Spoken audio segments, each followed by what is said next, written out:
connectivity, and it won't disintegrate at just the worst possible moment. Don't go single ply when it comes to your connectivity. Go fast and reliable. Reliability and quality, another bright idea from IdeaTech. Get high-speed IdeaTech fiber internet at ideatech.com. From drive-through banking to mobile deposit, we make it easy to get things done on your schedule. Banking should fit your life, not the other way around. This is Jessica Von Lintel at F&B Bank. Banking made simple. In a small town, your banker should know more than just your account number. They should know your name. At F&B Bank, we believe in real conversations, friendly faces, and decisions made right here at home. I'm Paige Sneathen, Vice President at F&B Bank, and we're proud to serve your family like our own. Member FDIC. With NWKS Radio News, I'm Lucas Kenny. Work to resurface a portion of US 36 in Cheyenne County is expected to start the week of May 18th. The Kansas Department of Transportation project involves milling and overlay on about 25 miles of US 36, starting 3 miles west of St. Francis and ending at the Rawlins County line. KDOT expects to complete the work by the end of July, conditions permitting. In other news, just after 10 p.m. on Sunday, May 10th, a 2024 Subaru Ascent, driven by 28-year-old Ashley Nightingale of Brentwood, California, was headed westbound on I-70 around mile marker 63 in Thomas County when the driver spotted a large animal on the roadway. She performed an evasive maneuver, overcorrected, and struck the east guardrail. Nightingale was taken to Citizens Medical Center with suspected minor injury. For more information on these local stories and more, visit nwksradio.net.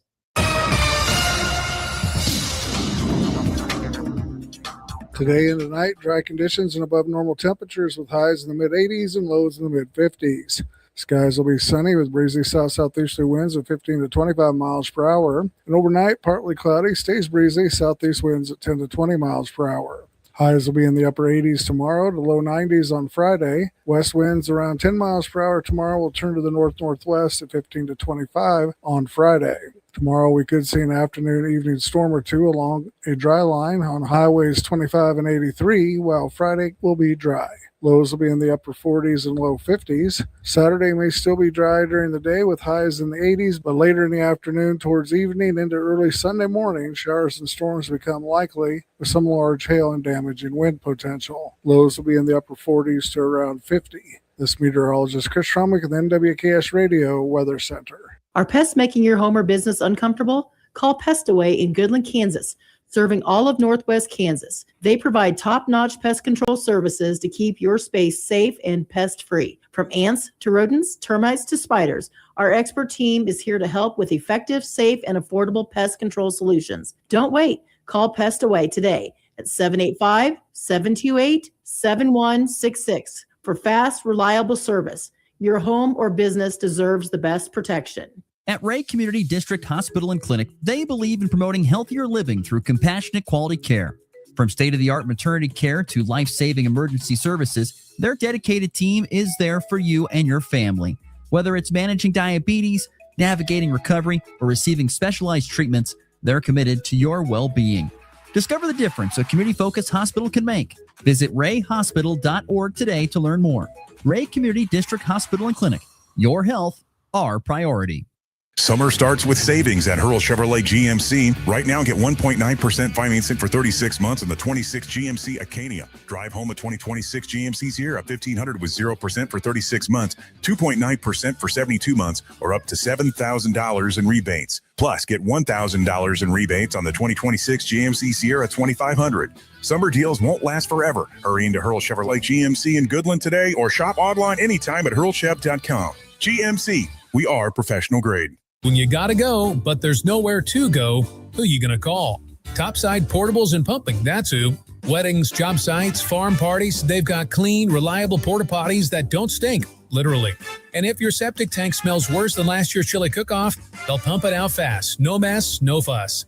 Family owned, Heartland values, always ready.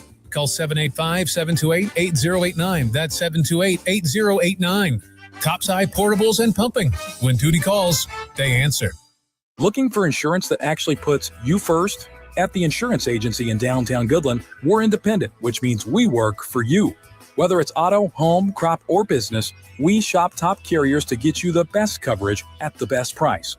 No pushy sales, just honest advice from people who live right here in your community. Give us a call today at 785-899-5011 or stop by 1020 Main in Goodland and let's get you covered. The Insurance Agency. Insurance the way it should be. You ready? Ready? 1, 2, 3, 4!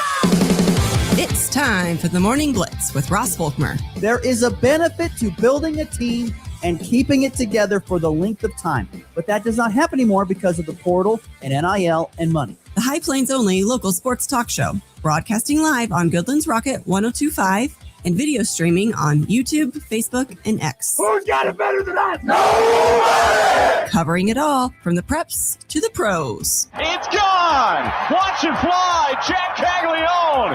His first big league home run! The Blitz is presented by Pearl Chevrolet GMC, Hoover Lumber Ace Hardware, and F&B Bank, along with Pestaway LLC, Topside Portables and Pumping, Equity Bank of Hoxie, Quinter, and Grinnell, and the Insurance Agency. Let's go to work. It's all righty comes set, the 1-0 pitch. Grigo swings and rips one fair down the left field line. Grigo, another big swing here tonight. Going to score 2 more runs. It's his second double from the freshman from Papillion. And the former Bellevue West T-Bird drives in 2. It's a 5-0 Cornhusker lead. 1 hit out towards right, down the line, and it's a fair ball. Landed on the line. Danny Fisher's going to get another RBI, and Fisher is going to turn this into an RBI triple. Danny Fisher with an RBI single and now an RBI triple here in Game 2. Pulls the Cowgirls within 1. It's 3-2. Times, and that is drilled into deep right field, and Bobby Witt Jr. puts the Royals on the board in the top of the first inning. And good Wednesday morning.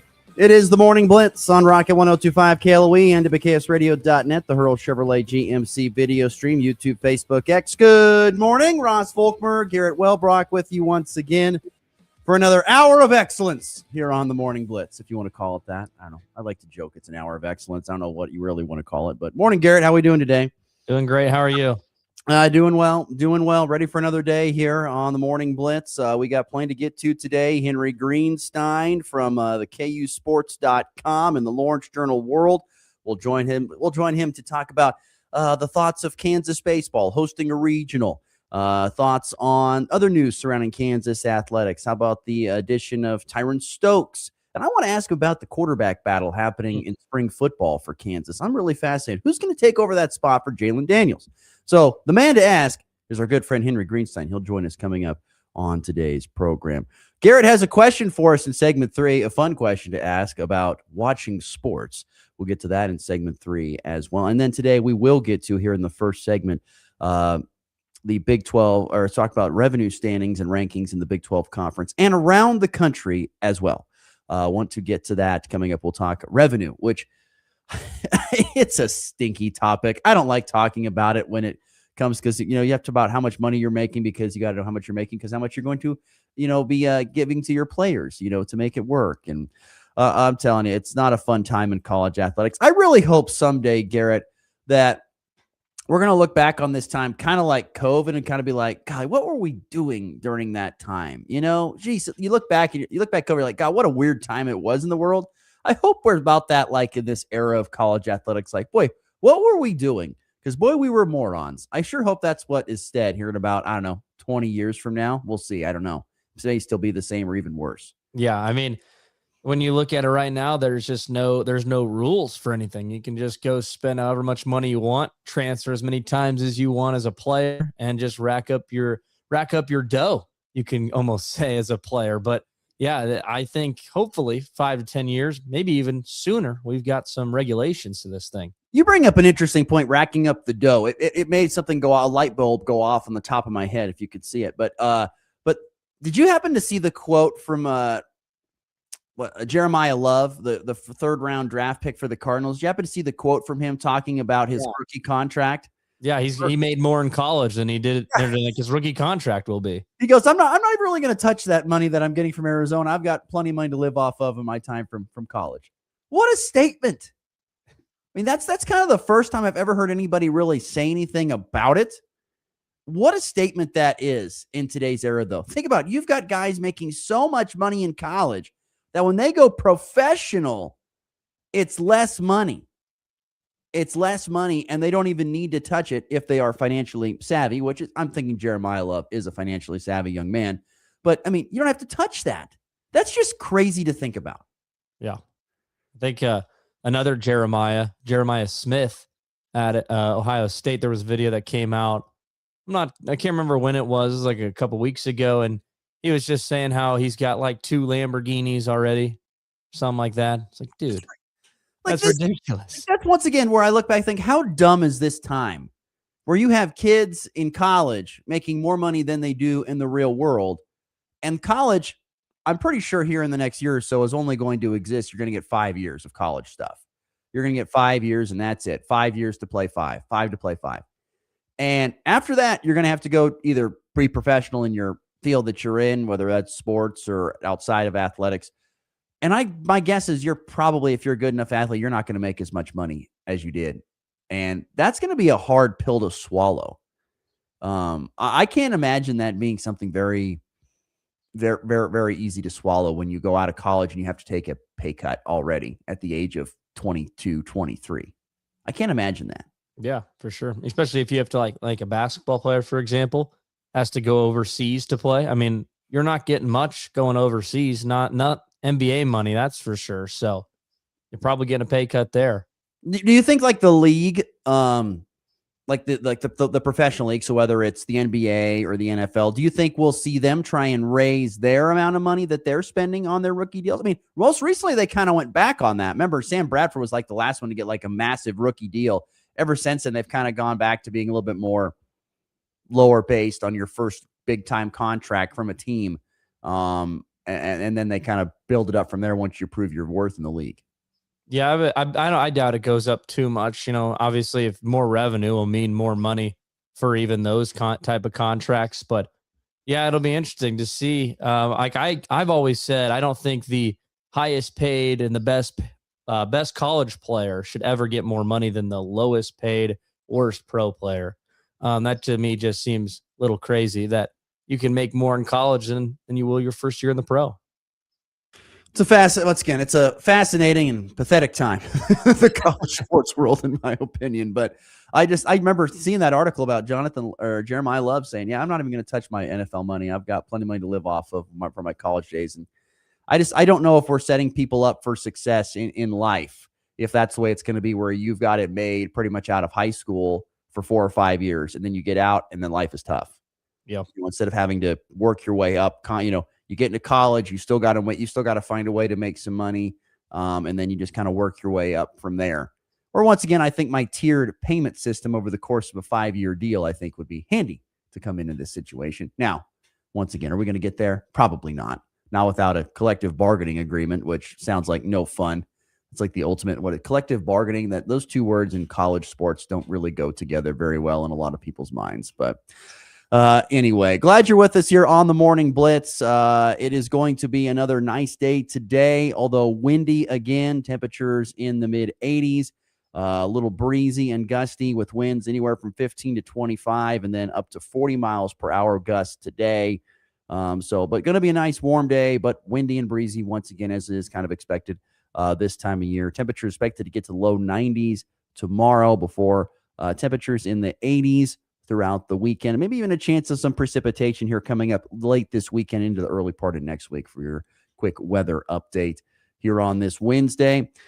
Let's see. FB Bank text line open at 785-899-2222. Before we get to our conference revenue talk, we have a Dear Ross or Garrett to get to. Dear Ross and Garrett, the Colorado Avalanche are up 3-1 on the Minnesota Wild. Game 5 tonight from Ball Arena. It's guaranteed to be loud and crazy. Do the Avs win, or is the series going back to Wild Country? I think it's over. I think they'll get it done on their home ice tonight. My question is, what wood is between the pipes? Is it wedge or is it black? Which one is it? I honestly don't know. The Wild have kind of been in these spots before. Lister says Wedgie, as he calls him. So Wedgwood back between. Why did they do it for one game? I don't quite understand that. I'd like to know why. Was Wedgwood hurt, or what happened there? But my point is, the Wild have kind of been in these spots before where they've kind of had their backs against the wall in some situations, been able to fight out of it for another game. I don't think, though, that happens today. I think I'm with you, Garrett. I think it's going to be a challenge to win there in Ball Arena. It's going to be, like you said, listener, very loud, very loud. And so, yes, thank you for that addition of Dear Ross and Garrett. I expect the Avalanche to win this series in advance. Even if they don't win tonight, I expect them to win in advance on at this point in time. Let's see here. We continue on the Morning Blitz. Let's dive right into let's dive right into this conversation.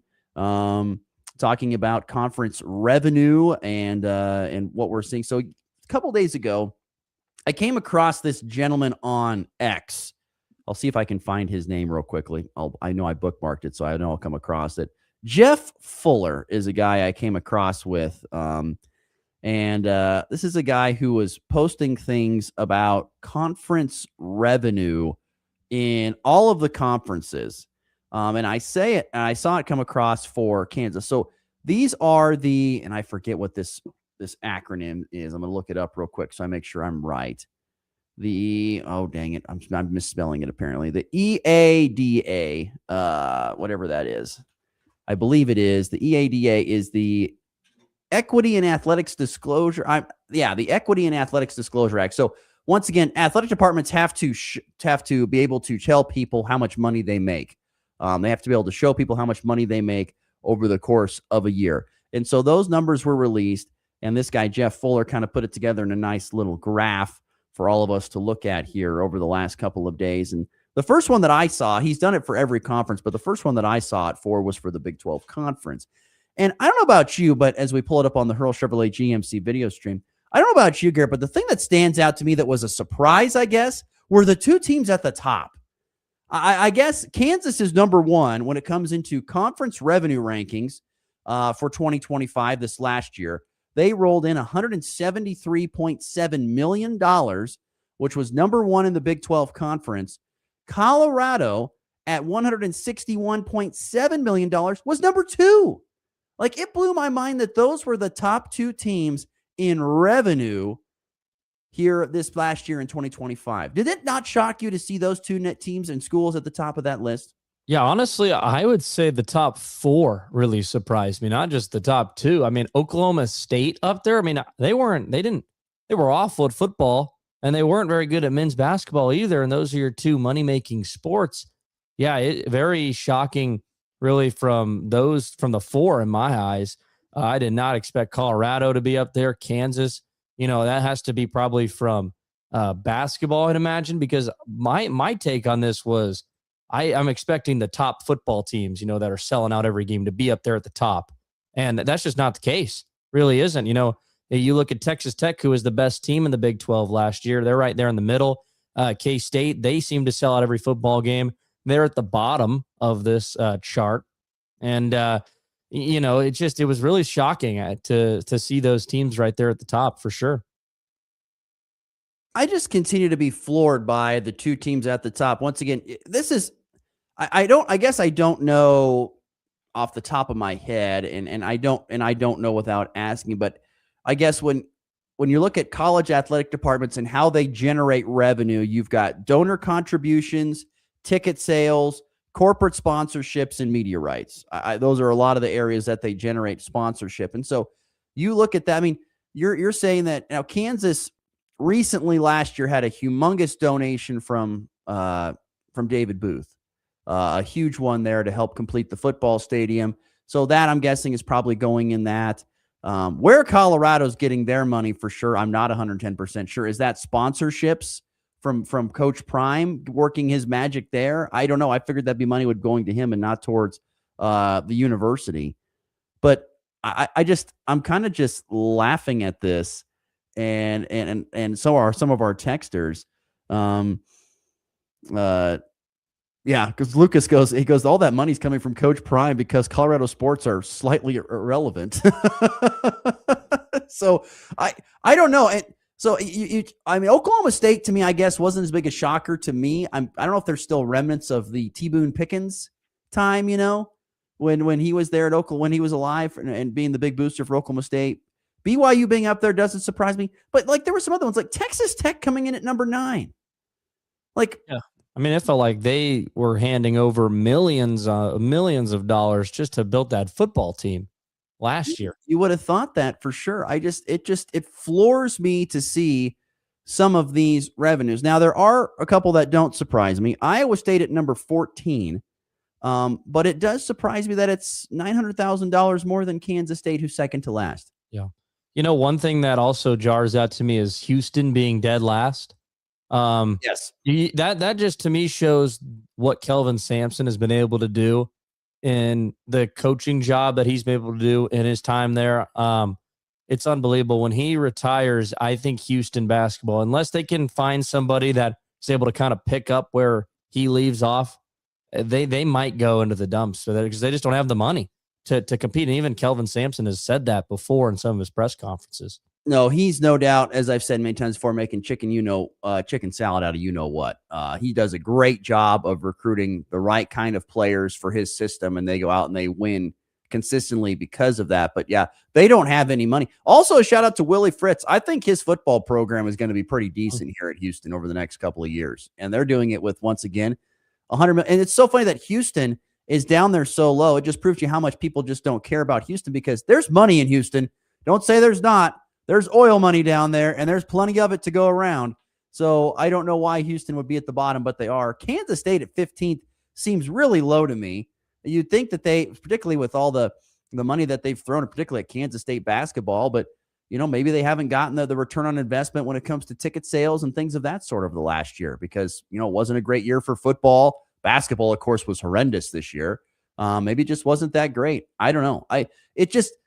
I wonder. I'd like to know how much of I'd love to have it be broken down based upon what that money comes from. So like, for example, a certain amount of multiple $1 million comes from their media rights deal. Some goes from ticket sales. Because if you think about it, Kansas basketball could generate a lot of money off of basketball ticket sales.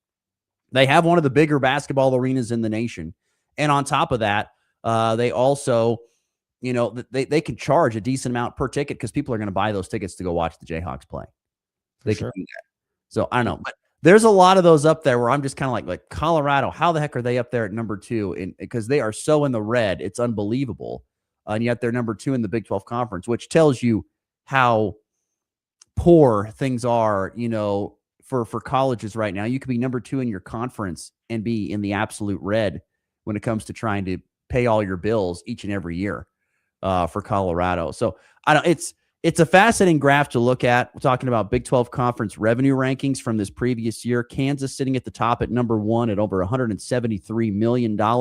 Colorado pretty far behind in second place with 161, but they are way ahead of like the bottom teams, which include Iowa State, Kansas State, and Houston. Iowa State with 103.9, Kansas State with 103, and Houston with $100 million in revenue rankings from last year.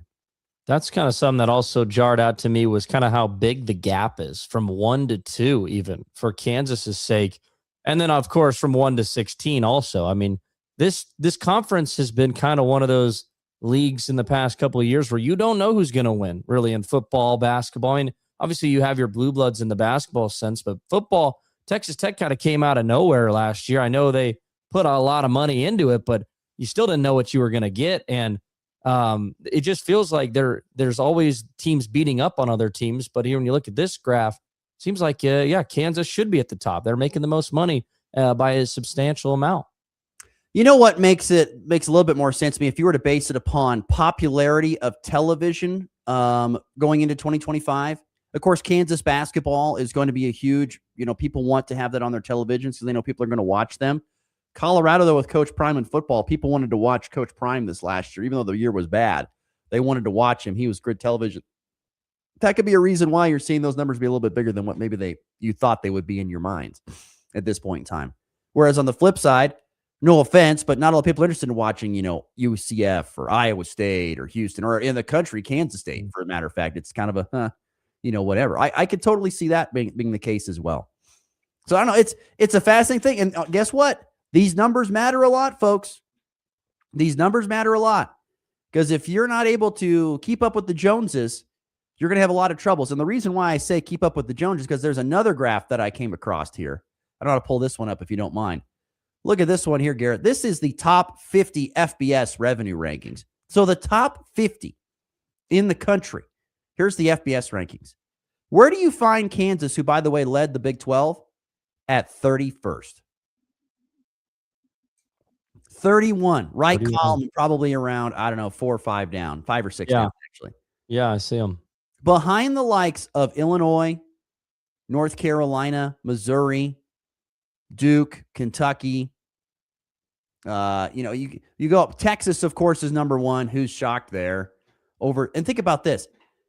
Texas has $343 million in revenue last year. $343 million in revenue, which is almost double what Kansas has. Correct? My math is not great, but it's pretty close to almost double. And they are way out in front of everybody else, almost over $50 million more than second place Ohio State. Notre Dame is about $6 million behind them in third, followed by Tennessee in fourth, Penn State in fifth, Alabama 6th, Michigan 7th, Texas A&M 8th, Oklahoma 9th, and USC is in the top 10. And there's a real drop-off. You want to see a real drop-off? Look from 13 to 14. LSU at $223 million. 14th, $205.8 million with Nebraska. That's a big gap there. That's a $20 million drop-off right there. Kind of the same between Tennessee and Penn State. 285 down to 254. $31 million difference. And these things matter. These things matter when it comes to being able to pay your players the amount of money that you need to meet. So in a football example, you got to be able to come up with if you're going to compete for national championships, a minimum of $30 to $40 million roster just this year. It probably will be more next year. Basketball, maybe you could have won with a $8 to $10 million roster last year. It's going to be probably $15 million this next year. Until rules get put into place that actually have some backbone to them, those numbers will continue to go up, and the teams that have the biggest number of revenue coming in are going to be able to spend that amount of money each and every year. When you think about creativity that you have to have being an institution like a Texas or Ohio State to go out and get $343 million every year, that's hard. That's hard to do, to go out and ask for that kind of money every single year. It's hard for the other schools. But it's a difficult thing to go out and find that kind of coin. You know that in sales. To go out and find that kind of money every year and have the pressure that you got to have, that's hard. I mean, it almost kind of, in a way, makes these coaches' lives easier because you just can, the recruiting is so much different too. It's just see how much money we can give a guy, and it's almost highest bid wins most of the time. Well, it has become that partially. Now, sometimes you go out and you spend the most money and you get a guy in there that's, you don't have the right relationship with. You can't coach them, or they have really no interest in playing, but they're collecting a paycheck from you. So you've kind of already screwed the pooch on that. But yeah, it's fascinating to see, once again, the amount of money, first and foremost, that's brought in by these institutions from this previous year. And then once again, I think the fascinating thing is to see where some of these teams rank up when it comes to money brought in. And once again, you've got Kansas, like I said, for example, down there at 31st, and that's your Big 12 leader. Where you've got the Big 10, team schools from the Big 10, the Big 12, the Big 10, the SEC leading the way. There's some ACC schools mixed in there as well, before you get to even a Big 12 school there with Kansas at 31. And that should just prove to our Big 12 listener fans that this is how hard it is going to be to win big going forward. It's going to be so hard to go out there and, compete for national championships, get to the college football playoff, make it to a Final Four and Elite Eight. It's going to be so hard to do because the money is just not there like it is in other places in an era where cash is king to the best players. Yeah, I keep seeing those on like Twitter about the Big 12, and They haven't won a national championship in quite some time, and it's looking right at you why that isn't the case. I mean, it really is. They're just not making the money to be able to spend. Yep, that's exactly right. And it's going to be harder and harder as they continue to go further along unless they put in some guidelines. Otherwise, you're just going to see these other schools just kind of slowly pull away. And that's why, once again, I think if you see a great, like we've talked about it before, Colin Klein, his first year here at Kansas State with that schedule that they have, if you see a great year from them and they make it to the college football playoff, you better just relish that as much as you possibly can, because they may be few and far between with the amount of money that these schools can only produce out here in comparison to others, and it's just going to be impossible to do it at times. But I don't know, very interesting stuff from Jeff Fuller, who once again posted all these Big 12 and conference revenue rankings around the country, and Big 12 way behind the rest of the country. We'll see, like you said, Garrett, if they can overcome that with other areas in the coming years or not. So we will see about that.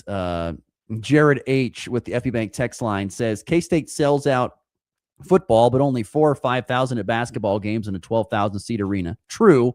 That is true. He says, Colorado's raking in that marijuana money. That's why they're getting that revenue up there. Maybe so, Jared H. Appreciate that. So I don't know. It's a fascinating thing to think about. And I think as we continue to go forward in the years to come, if the rules don't change, you got to continue to look at those numbers. And I think you're going to see a lot of correlations between the teams that have the most money to spend to having the most success in an era where there's no real competitive balance at this point in time as we push forward. All right, 7:34 Mountain, 8:34 Central Time on a Wednesday. We're going to take our first break. We'll come back. Henry Greenstein's going to join the program. We'll ask him about this revenue rankings graph. We'll also talk about many other topics surrounding the Jayhawks, including baseball, basketball recruiting, and maybe a little bit of football as well. Henry Greenstein joins us next from the KUSports.com. If you're shopping for a banking institution, visit with Equity Bank of Hoxie, Grinnell, and Quinter, Kansas. The Equity Bank is heavily invested in local business and activities contributing in many ways back to their community. Their employees are involved with many organizations and area events. Plus, a lot of experience comes with that staff. You'll find valuable local assistance when you bank at the Equity Bank of Hoxie, Grinnell, Quinter, and other locations in Western Kansas. The Equity Bank, member FDIC. Summer starts with savings at Hurl Chevrolet GMC. Right now, get 1.9% financing for 36 months on the 26 GMC Acadia. Drive home a 2026 GMC Sierra 1500 with 0% for 36 months, 2.9% for 72 months, or up to $7,000 in rebates. Plus, get $1,000 in rebates on the 2026 GMC Sierra 2500. Summer deals won't last forever. Hurry into Hurl Chevrolet GMC in Goodland today or shop online anytime at hurlchev.com. GMC, we are professional grade.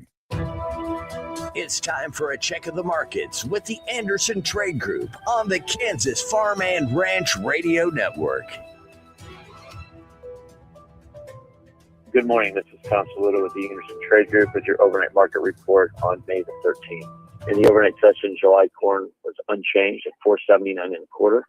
September corn was unchanged at $4.86, and beef was unchanged at $5.01 1/2. July soybeans up 1 1/4 at $12.28 1/4. August soybeans up 1 1/4 at $12.23, and Sep up 1 1/4 at $12.03 1/4. July KC wheat up 9 1/2 at $7.41. Sep KC up 7 1/2 at $7.50, and beef KC up 3 1/4 at $7.61 1/4. The Dow Jones is currently down 250 points at 49,619. S&P is slightly down 4 points, 7,422 1/2. NASDAQ is up 77 points at 29,247. Gold is slightly up 3 points at 46.89 an ounce. Silver is slightly up at 87 an ounce, and crude oil is unchanged at 102 a barrel. If you're out in the Colorado area and have any grain to market or risk management questions, please call John Hanke or John Stiles at 970-744-4484, or you can call the Overland Park office, myself, Tom Saluto, Jared Law, or Tyler Ghosh at 913-748-3000. Thank you. The Anderson Trade Group, proud market partners with Kansas Farm and Ranch Radio. Find out more at andersongrain.com. The risk of loss through trading futures and or options is substantial, and each investor or trader must consider whether this is a suitable investment. Past performance, whether actual or indicated, is not indicative of future results. The Anderson Trade Group has no guarantee that the advice given will result in profitable trades.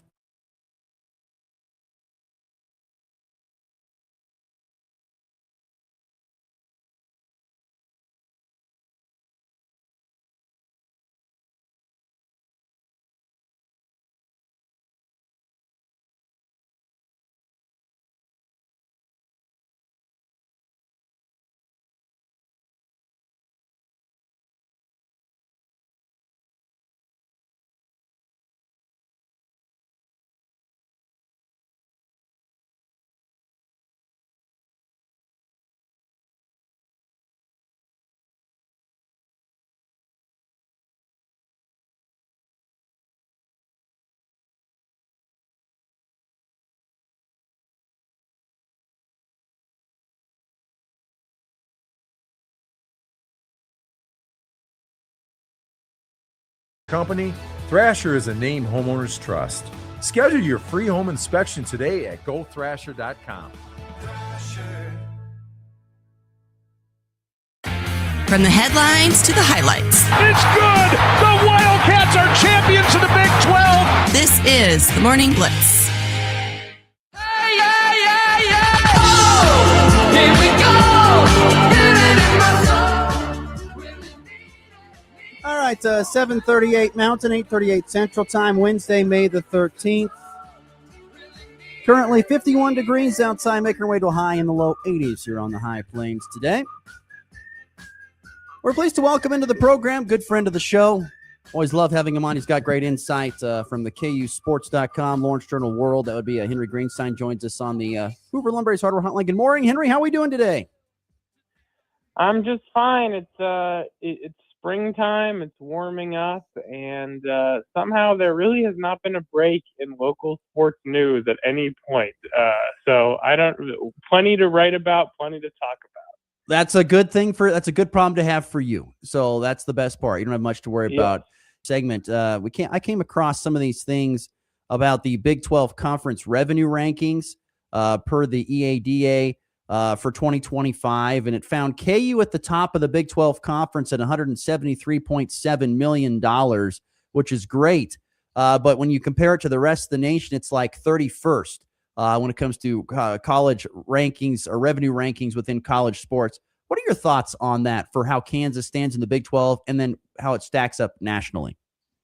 Yeah, first of all, I think those EADA rankings, while somewhat useful, were way overshared and maybe not reflective of how each school looks at its own revenue. And the reason why I know that is because I was in a Kansas Athletics board meeting last October when they had their own results from the fiscal year 2025, and they listed it as $124.2 million in revenue for the athletic department.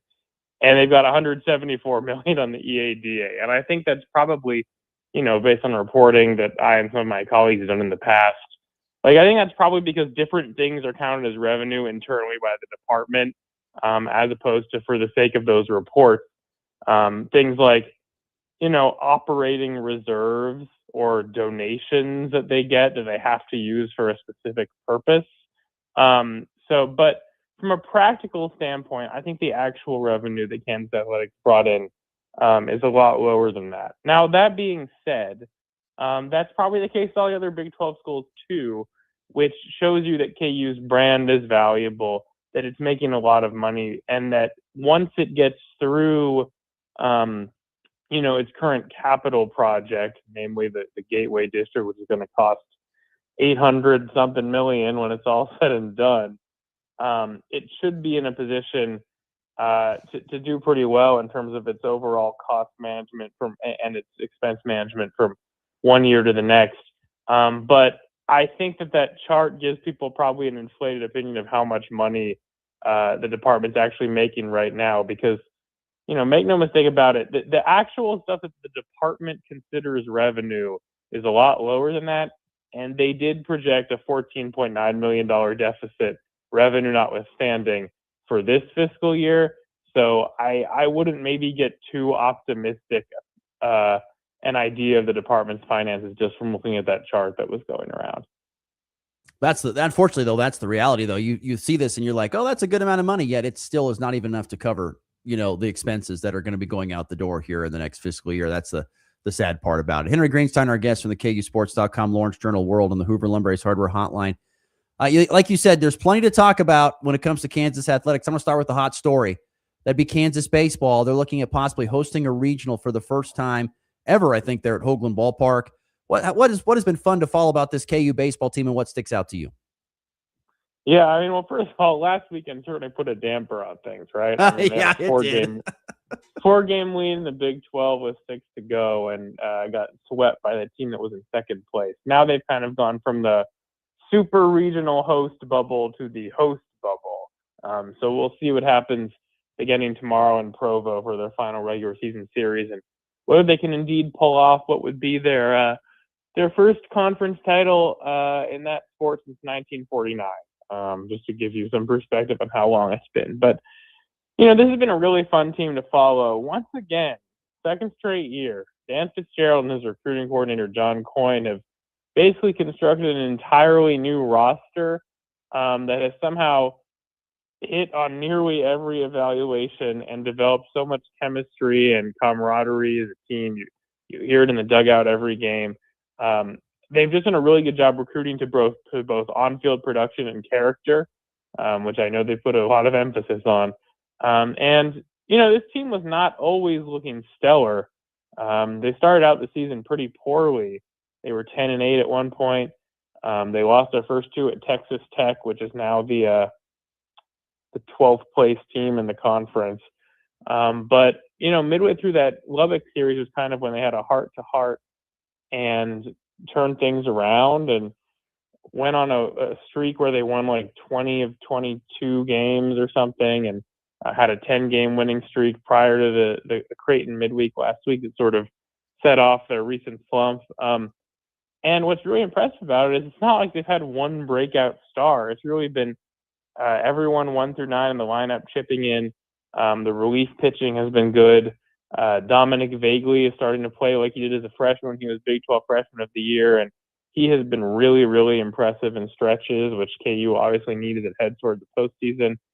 But yeah, right now, things are looking a little more urgent. They've got a 1-game lead over West Virginia for the Big 12 crown, with Arizona State and UCF 2 games back of that. So basically 4 schools are in contention for at least a share of the conference regular season title. KU controls its own destiny, but it's going to need to turn things around in a hurry, because last weekend it was basically incapable of scoring any runs at any point, which was a bit of an alarming development for a team that has always seemed to come through with the clutch hit this year. Yeah, that's kind of what I've been thinking. They haven't really been punched in the mouth kind of like that in quite some time. How do you feel like they are going to be able to respond this weekend in Provo, and what do they need to do to be able to take that series and might actually need a sweep to win the Big 12? Yeah, I ultimately don't think they're going to need to sweep, simply because West Virginia is playing against TCU, which is a really good team. I understand they're at home, but I have a hard time seeing the Mountaineers sweeping that series. Now, that being said, we talked to them yesterday. We talked to Fitz, and we talked to Bodie Ray and Josh Dykoff, and the common theme was everyone said it was business as usual. You wouldn't know from watching their practice what happened last week. They saw this as an opportunity to become a more mature baseball team and to correct some things that had largely been disguised by how much they were winning. So they said all the right things. It seems like they have the right attitude. It does concern me a little bit, because this was a team that was so confident. I mean, to the point they were rubbing other teams the wrong way in terms of just how much confidence and cockiness they displayed at times. And you just wonder what it'll do to their psyche, that they had probably the biggest series in recent program history, and it was that much of a dud. But that being said, BYU is not the most impressive team in the Big 12. They're around the middle of the pack. They're in 8th right now. But they're 13 and 14 in the conference. They've got a couple of good relievers, a a couple of good hitters. One of them missed some time due to injury. Ashton Johnson is one of those relievers I mentioned, a former JUCO lefty, gave KU absolute fits here in Lawrence last season. He's been a little worse, but they added Dan Brousseau, who's probably the best pitcher in the entire team. But their starting pitching has been a little bit erratic outside of Waylon Crane, who's their Thursday night guy. And even Crane hasn't necessarily been like one of the top pitchers in the conference. And, one thing KU outside of last weekend has been really good at is getting to a starter early and forcing a team to get into its bullpen uncomfortably early. I think there will be opportunities for KU to do that and to build early leads in this series, because I don't think that BYU starting pitching is nearly on the level of a team like West Virginia, which has probably the two best starters in the conference as its Friday and Saturday night guys. And it seemed like KU wasn't really ready for that. So I think there's reason to believe they'll be able to bounce back in Provo. It's a quick turnaround. BYU never plays on Sunday, but this is a short week for every team. All the series start on Thursday this week because of the Big 12 tournament next week. So they'll start tomorrow. They'll get back on the field quickly. Now, they didn't have a midweek like BYU did against Utah Valley, but it's still a pretty quick return to the field for a team that will undoubtedly be eager to play and kind of wash out the bad taste of last weekend. We're visiting with Henry Greenstein, KUSports.com, Lawrence Journal World. I want to change girls. I want to talk a little basketball real quickly. Huge addition. We got the guy that they were after for when it came to in the recruiting class in Tyron Stokes. Talk about the addition there for Bill Self and the team that he's assembled through this great recruiting class out of high school, as well as a few additions in the portal. Man, not a minute too soon, right? That was one of the most dragged out recruitments imaginable. I mean, he really took his time with that one. But what a victory for KU on the recruiting trail, getting the number one prospect 2 years in a row. I'm sure KU fans are a bit wary because it didn't necessarily go according to plan with DP. Stokes is a different kind of guy. Obviously this past year's freshman class is a little bit more highly regarded overall, and Stokes probably wouldn't be number one if he were in the 2025 class, but he is a player. He not only is he strong and physical on the offensive end, he's also a good passer. He can take the ball up and do some interesting things in that respect. He can score at multiple levels. He'll draw enough attention to make things easier for his teammates. I like the pieces they have around him. It's becoming easier to see the vision for this year's team. And I think that they needed Stokes because the marquee options on the market were dwindling. I mean, they've dwindled even more now, but the amount of people they could possibly substitute in for him with the large chunk of cash they had set aside seemed pretty minimal. So I'm sure it was a sigh of relief for everyone involved. And, another great long-term recruiting job by Curtis Townsend, who's been responsible for a lot of the highly touted recruits who have come into KU in recent years. Pairing him with Kinney, who he knows well and who is also from Kentucky, was a good bit of work as well. And, there's going to be a lot of pressure on those guys, frankly. This is not a team that has loaded up in the portal. They've gotten some transfers, and, I happen to be pretty high on guys like Leor Blyden and Dennis Parker Jr., but the transfers are not the headliners. The headliners are the number 2 freshman class in the nation. So going to be a lot of young players asked to contribute, not a whole lot of returning experience when you think about 2 bench guys from last year who are going to be asked to take a step forward. Your transfer center has already had surgery and will be out for a while. So a lot of unknowns, I would say, about next year's team. But as the offseason's gone on, perhaps unsurprisingly, it's been easier to see a vision about the team that they have constructed around Stokes. Speaking of unknowns, I think one question that a lot of maybe KU fans have right now is who's going to be the quarterback for the football team? I think a lot of speculation it's going to be Cole Ballard, but is there any new guys coming in that possibly could take that job? Yeah, I mean, so Chase Jenkins was their only offseason addition, and they brought him in kind of late. at a time where people thought they might not necessarily bring in anyone. But they obviously lost David McComb to the portal, and he ended up going to Miami of Ohio. So they added a body. And I like some things about Jenkins. He's extremely athletic. He has experience running a lot of the option concepts that Andy Kotelnicki executed so effectively the first time he was in Lawrence. But he was also limited for part of the spring and didn't really get mentioned as often in the context of the competition. So I think it ultimately will come down to Ballard and Marshall. Between them, I think it's too early to say.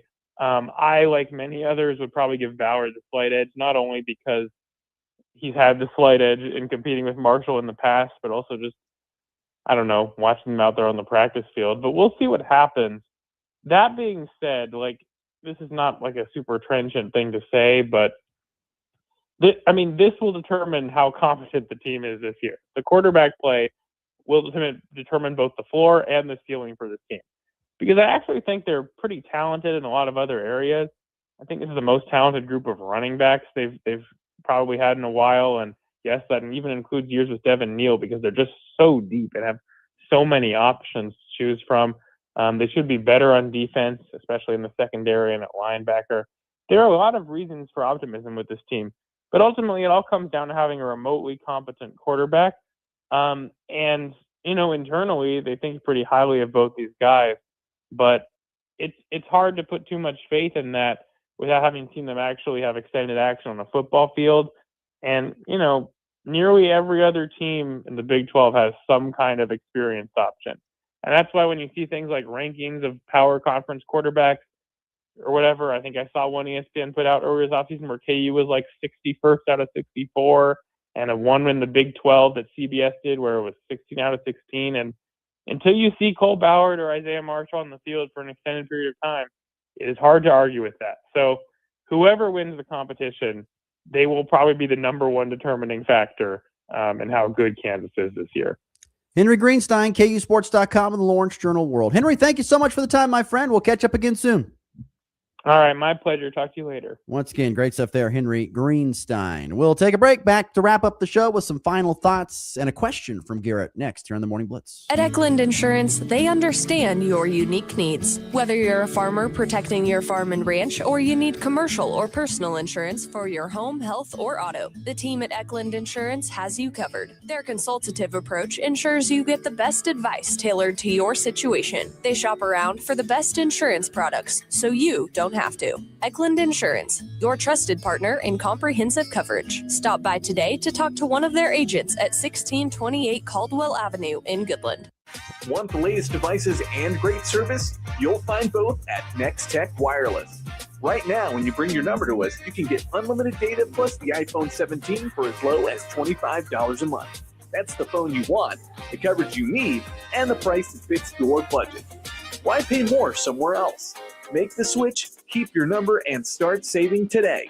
Next Tech Wireless, 20 years of connecting Kansans.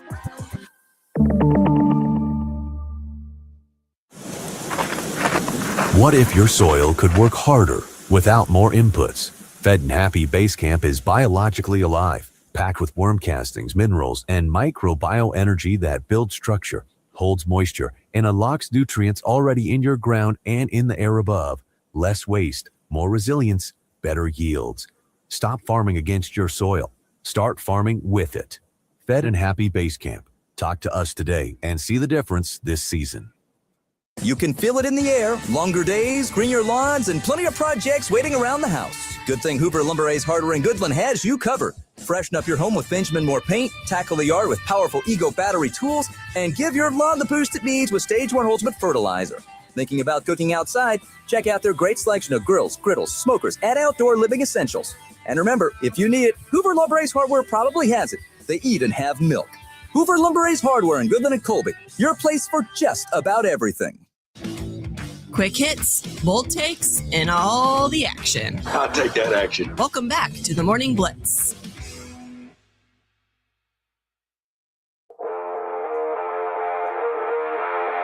Before we get to Garrett's question to wrap up the show, I did need to get to a couple of local sports things here. Congratulations to the Colby Lady Eagles softball team. They won the GWAC title yesterday with a sweep of Holcomb. They were dominant. They won 25-2 and 17-0. They finished the regular season 18-6, 11-1 in GWAC play. And so the Lady Eagles, what looks like the bracket has not been officially released, but I just do my basic deduction of, this. Looks like the Lady Eagles will actually host that same Holcomb team again on Tuesday in the first round of the postseason. Goodland softball was swept in Ingalls yesterday. I was down there with coverage. Cowgirls competitive in both games early, kind of fell apart late. Had one bad inning, one in the bottom of the fifth, one in the bottom of the fourth. Cimarron Ingalls just smashed Cowgirl pitching. They really hit the ball well. You ever have those teams that just go up there to the plate and they just hit everything in the gap? It's like line drive, double to left center, line drive, double to right center. I mean, it was just like that all the way in those big innings. So Cowgirls lose 12-5 and 14-4. They finished the league play at 12-10 overall and 7-5 in GWAC. It looks like Goodland will be the 8th seed and host Lakin in the first round of the postseason on Tuesday in that 8-9 matchup. That'll be a challenge. Lakin is a really good team. They got a good young pitcher. This Beamer girl was quite good. And we mentioned earlier this week, but today baseball postseason begins with regional play. Colby and Goodland meeting each other at Young Memorial Field this evening, 5 Central, 4 Mountain Time. Coverage can be heard here on Rocket 102.5 KLE. We'll have coverage of that game there. Winner moves on. Loser, the season is over. Okay, before we get to the walk-off, Garrett had a question for us. Garrett, what's the question for us today? Yeah, so I've been thinking about this just recently because of the NBA and all these games going so late. And it's the best time zone to watch sports. That's the question here. And in my take, it's always been Central Time. I know you're Mountain Time, but my reasoning was because of college football. You can wake up about 9 o'clock and watch College Game Day. Games start at 11. It's still like the morning, but it's late morning. It feels like the right time. But as of late, with these NBA games and different sports ending so late, didn't get done till about 12:15 the other night in that Thunder game. I think I'm more Mountain Time now. I just want to hear your thoughts. What is the best time zone to watch sports? Well, I've got great perspective because I grew up and lived in Central Time most of my life, and now I live in Mountain Time. I'm going to have, and the funny thing is they had the same discussion, I think, on the Dan Patrick Show about 3 weeks ago. I think they had the same question posted, and they came up with the answer that I'm going to give, and I'm going to say it is Mountain Time.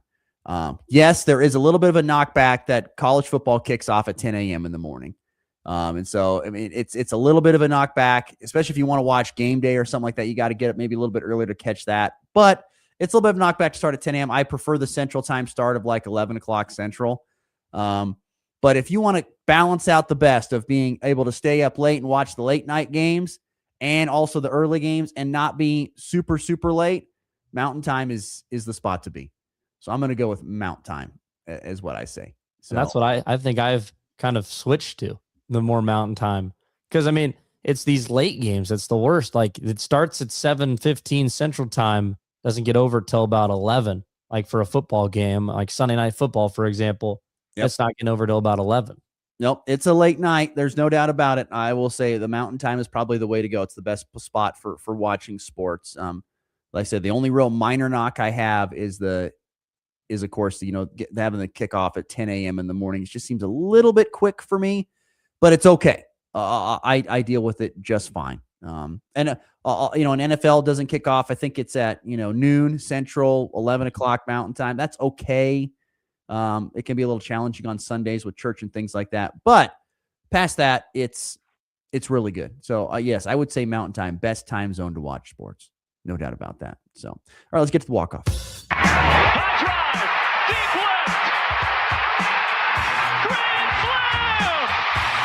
And back lifts his ball deep to right. How about a walk-off three? Thomas to the 10. Denver scoring on the New England. They win it on the first play of overtime. Mahomes swings it. It's there. Hardman. Jackpot. Kansas City. Couple of close losses last night for the Rockies and the Royals. Rockies lose 3-1 to the Pirates. Paul Skeens, of course, was dominant. Remember when Skeens went out there in the season opener and had a real dud and got shelled? And everyone's like, uh-oh, this might be it for Paul Skeens. He's laughing now.